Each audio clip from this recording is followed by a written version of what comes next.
Halo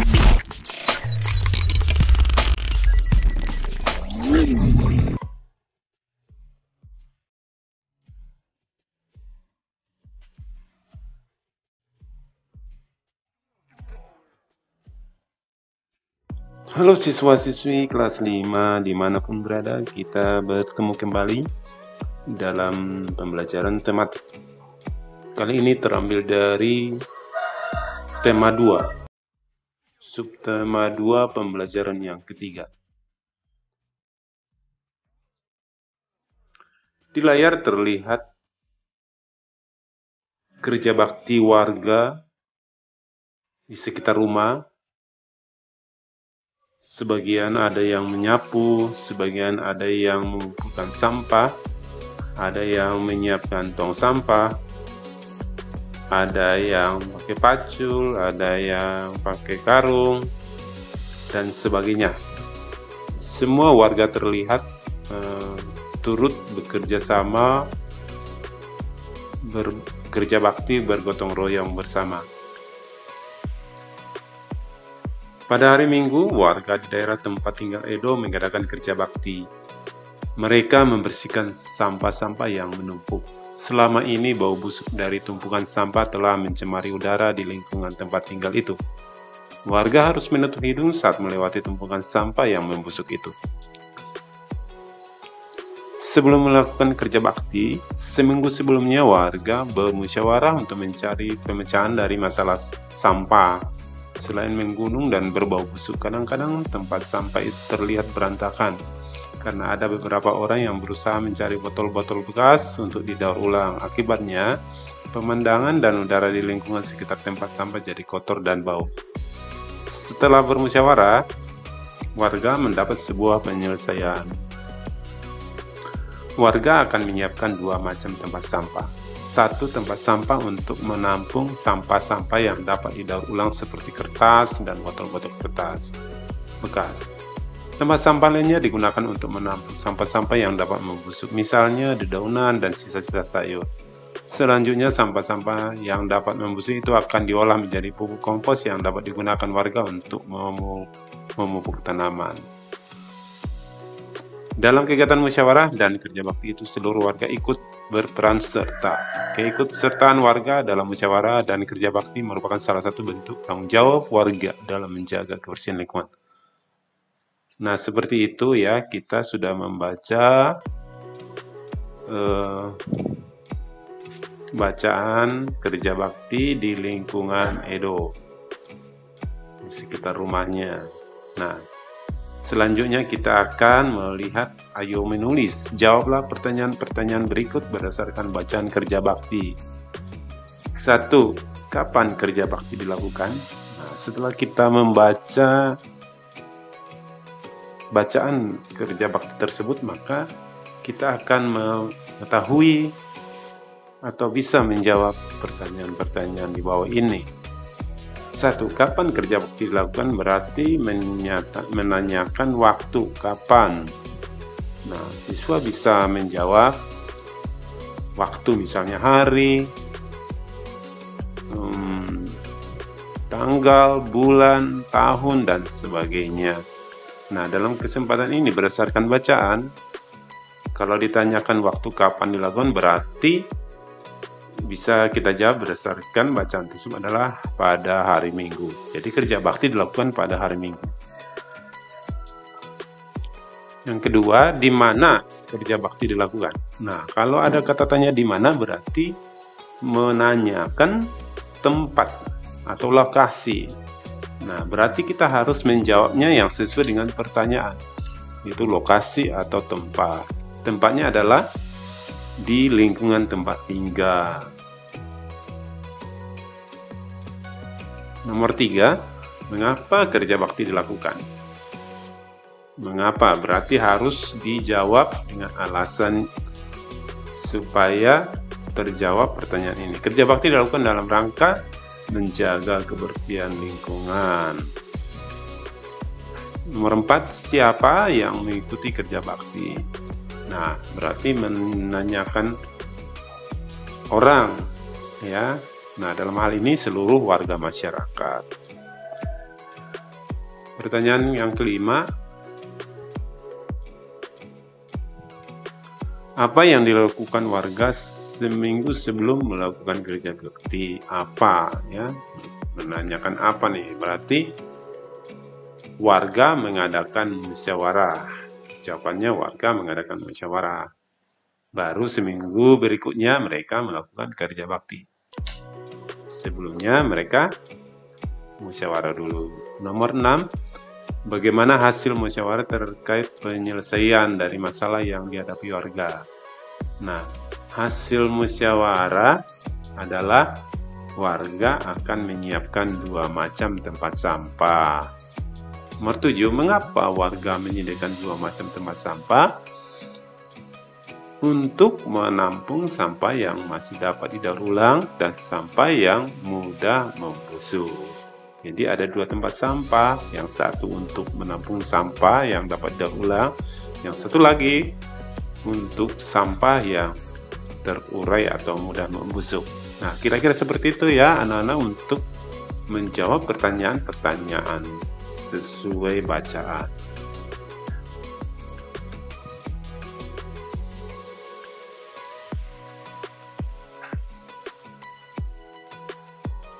Baik, kita akan belajar tentang hak sebagai warga masyarakat. Pada subtema 1, kamu telah mengetahui makna tanggung jawab dan jenis-jenis tanggung jawab sebagai warga masyarakat. Selain tanggung jawab, kita juga mempunyai hak dan kewajiban sebagai warga masyarakat. Hak, kewajiban, dan tanggung jawab merupakan 3 hal yang berbeda, tetapi saling berkaitan erat satu sama lain dan tidak bisa dipisahkan. Bagaimana tidak? Hak dan kewajiban bersifat kodrati, yakni melekat bersama kelahiran manusia. Hak dan kewajiban tersebut harus dilaksanakan secara bertanggung jawab oleh pihak yang bersangkutan.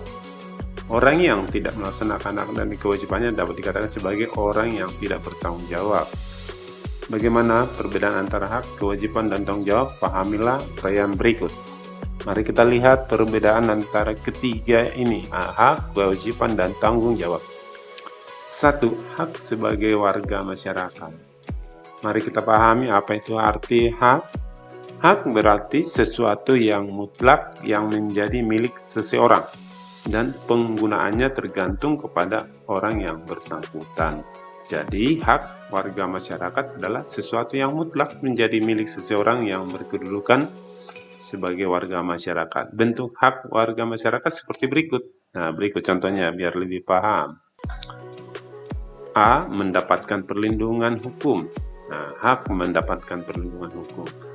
B. Mendapatkan pekerjaan dan penghidupan yang layak. Itu termasuk hak. C. Menikmati lingkungan bersih. Ya. D. Hidup tenang dan damai. E. Bebas memilih, memeluk, dan menjalankan agama. F. Berpendapat dan berorganisasi. G. Mengembangkan kebudayaan daerah. Nah, ini adalah contoh-contoh hak setiap warga negara, setiap warga masyarakat.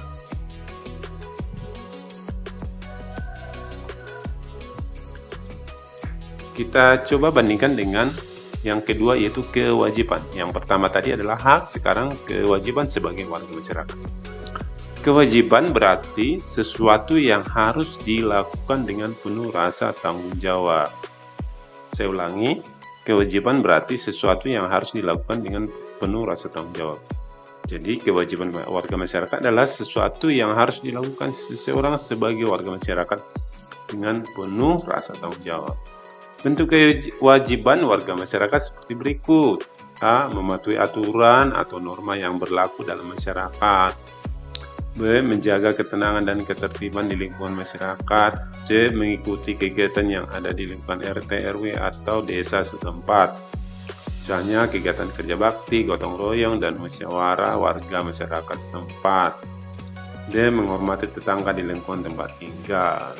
Nah, itu adalah masih ada. E. Membantu tetangga yang kena musibah. F. Menjaga kebersihan lingkungan tempat tinggal. Nah, itulah kewajiban sebagai warga masyarakat. Nah, kita sudah bisa membedakan mana hak dan mana kewajiban ya.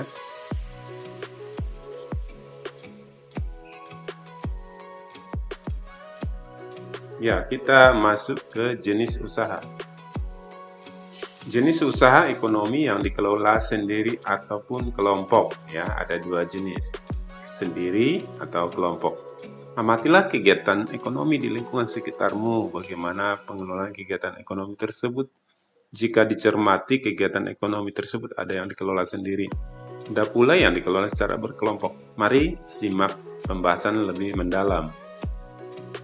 1. Jenis usaha ekonomi yang dikelola sendiri. Tahukah kamu apa sajakah jenis usaha ekonomi yang dikelola sendiri? Usaha yang dikelola sendiri disebut usaha perorangan ya. Usaha perorangan ya. Nah, usaha ekonomi ini memiliki modal terbatas dan biasanya dikelola secara sederhana. Contoh usaha ekonomi perorangan. A. Usaha pertanian. Sebagian besar usaha pertanian dikelola secara perorangan. Usaha ini memiliki modal terbatas. Lahan yang digarap petani biasanya terbatas, lahan persawahan dan tegalan. Namun ada juga usaha pertanian yang dilakukan secara besar-besaran. Nah, rata-rata di petani di sekitar kita itu adalah mengelola sawahnya sendiri. Jadi ya terbatas ya, lahannya terbatas, modalnya juga terbatas. B. Usaha perdagangan. Usaha perdagangan secara perorangan biasanya berskala kecil dan sedang.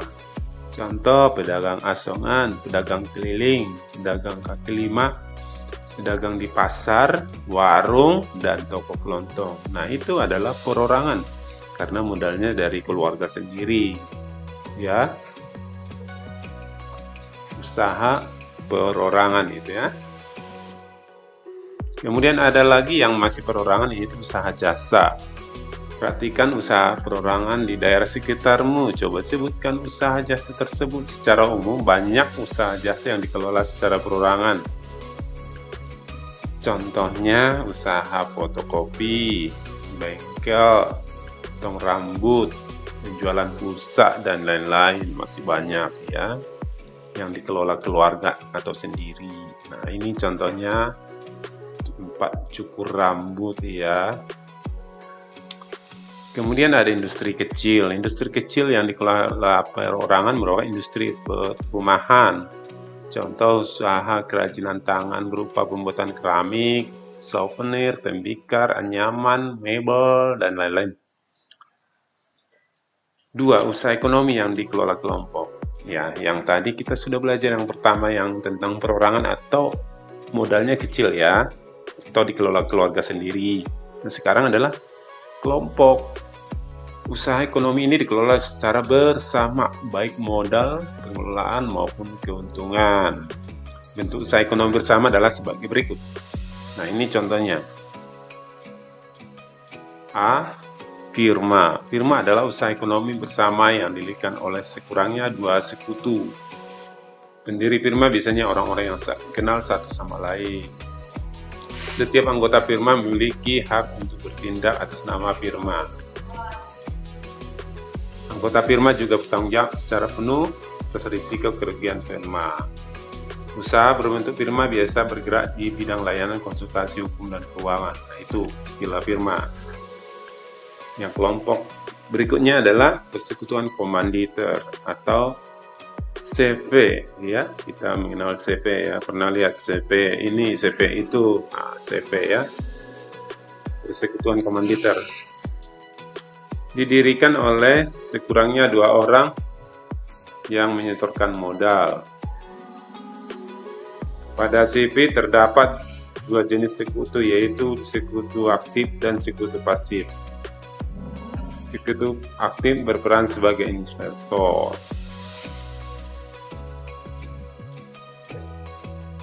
Ya, kita yang kecil, perseroan terbatas. Perseroan terbatas atau PT adalah usaha bersama yang modalnya berupa kumpulan saham. Saham diartikan sebagai bukti kepemilikan suatu perusahaan atas penyetoran modal. Setiap saham memiliki nilai nominal tertentu. Pemilik saham akan memperoleh keuntungan berupa dividen. Baik perseroan yang ingin mengembangkan memperluas usaha, sahamnya dapat diperdagangkan di pasar modal. Ya, kita juga sering mendengar PT ini, PT itu, ya.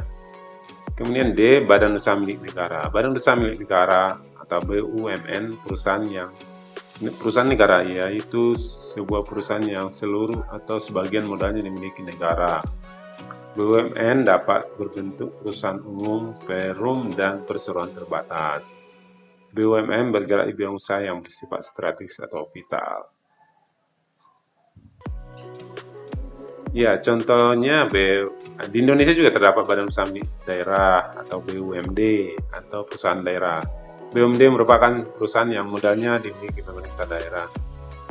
Apa sajakah tujuan pendirian BUMD? Tujuan pendirian BUMD sebagai berikut. Ikut melaksanakan pembangunan ekonomi daerah dan pembangunan ekonomi nasional, memenuhi kebutuhan rakyat, dan menyediakan lapangan pekerjaan untuk mewujudkan masyarakat adil dan makmur. Yang berikutnya adalah koperasi. Nah, ini ya, jenis-jenis koperasi ada ya. 1. Koperasi konsumsi, yaitu usaha bersama yang menyediakan berbagai barang konsumsi untuk memenuhi kebutuhan sehari-hari. 2. Koperasi simpan pinjam. 3. Koperasi produksi. 4. Koperasi jasa. 5. Koperasi serba usaha. Nah, koperasi itu adalah intinya adalah badan usaha yang untuk mensejahterakan anggotanya.